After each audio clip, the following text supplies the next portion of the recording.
Kaya sabi ko, sa isang buwan, kailangan isang beses ito.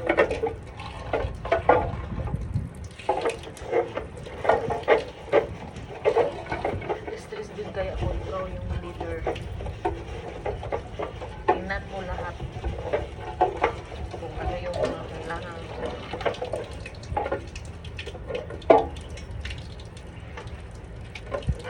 Tingnan mo lahat kung ano yung mga bagay na kailangan mo ipapagawa.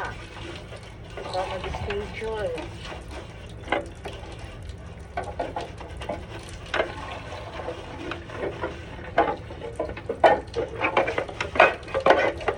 Mga brush kasi ito sa kwarto ng CR. CR ng kwarto pala. Tapos, ano to eh, second floor at saka third floor. Ito isang unit lang. So, meron pang 7 unit. Kasi 4 na unit sa isang floor. Tapos, yung isang unit, meron siyang 12 na CR or 14 na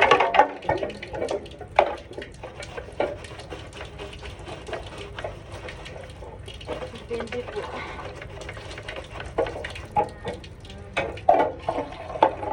Mabaro.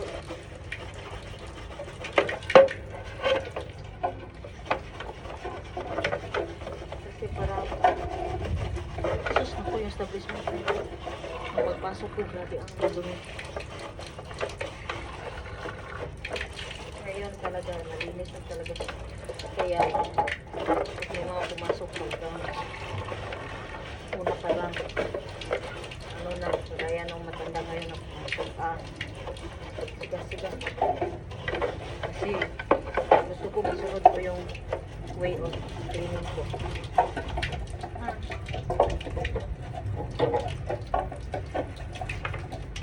Kailangan masunod yung paano ako maglinis. Yung para ma-maintain yung image. Okay.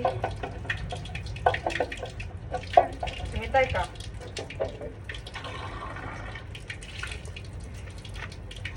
Hintay na. Ano? Yan.